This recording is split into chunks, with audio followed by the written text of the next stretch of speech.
ನಮಸ್ಕಾರ. ಇದು ನಿಮ್ಮ GBH63 ಅಪ್ಡೇಟ್ಸ್ ಯೂಟ್ಯೂಬ್ ಚಾನಲ್. ಪ್ರತಿಯೊಬ್ಬರು ಕಾಡು ಬೆಳೆಸಿ ನಾಡು ಉಳಿಸಿ. PSI ವಿಜಯಕೃಷ್ಣ.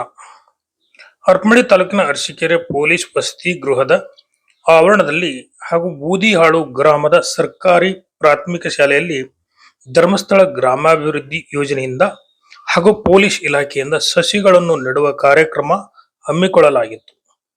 PSI ವಿಜಯಕೃಷ್ಣರವರು ಸಸಿ ನೆಟ್ಟು ಮಾತನಾಡಿ, ಪ್ರತಿಯೊಬ್ಬರೂ ಸಸಿಗಳನ್ನು ನೆಟ್ಟು ಅವುಗಳನ್ನು ಸಂರಕ್ಷಣೆ ಮಾಡಿ ಬೆಳೆಸಬೇಕು. ಅತಿ ಹೆಚ್ಚು ಸಸಿಗಳನ್ನು ನೆಟ್ಟು ಮರಗಿಡಗಳನ್ನು ಬೆಳೆಸಿದರೆ ಮಳೆ ಬೆಳೆ ಚೆನ್ನಾಗಿ ಆಗುತ್ತದೆ. ಮರಗಿಡಗಳನ್ನು ನಾವು ಬೆಳೆಸಿದರೆ ನಮಗೆ ಶುದ್ಧವಾದ ಗಾಳಿ, ಮಳೆ, ಬೆಳೆ, ಆರೋಗ್ಯ, ಉಸಿರಾಡಲು ಆಮ್ಲಜನಕ ದೊರೆಯುತ್ತದೆ. ನಾವು ಕಾಡು ಬೆಳೆಸುವುದರಿಂದ ಪರಿಸರ ಸಂರಕ್ಷಣೆ, ಮಳೆಯ ಪ್ರಮಾಣ ಹೆಚ್ಚಲು ಸಹಾಯ, ಮಣ್ಣಿನ ಸಂರಕ್ಷಣೆ, ಜೀವ ವೈವಿಧ್ಯ ಸಂರಕ್ಷಣೆ, ಹವಾಮಾನ ನಿಯಂತ್ರಣ, ಹೀಗೆ ಹಲವಾರು ಪ್ರಯೋಜನಗಳಿವೆ. ಒಬ್ಬರು ಒಂದು ಸಸಿ ನೆಟ್ಟರೆ ಸಾಕು, ಅದೇ ಕಾಡಾಗಿ ಬೆಳೆಯುತ್ತದೆ. ಆದ್ದರಿಂದ ಪ್ರತಿಯೊಬ್ಬರು ಕಾಡು ಬೆಳೆಸಿ ನಾಡು ಉಳಿಸಿ ಎಂದು ಹೇಳಿದರು.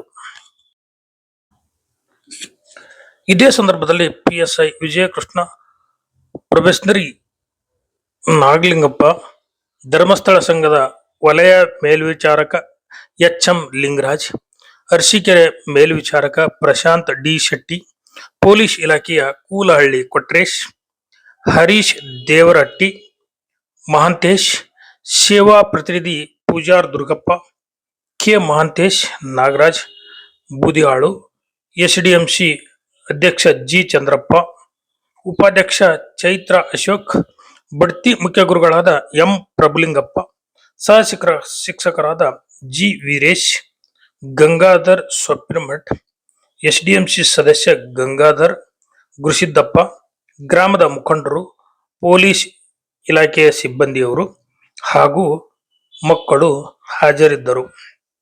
ವರದಿ ಮಹೇಶ್, ಹಿರಿಯ ಪತ್ರಕರ್ತರು. ನಮಸ್ಕಾರ. ಇದು ನಿಮ್ಮ GBH63 ಅಪ್ಡೇಟ್ಸ್ ಯೂಟ್ಯೂಬ್ ಚಾನಲ್.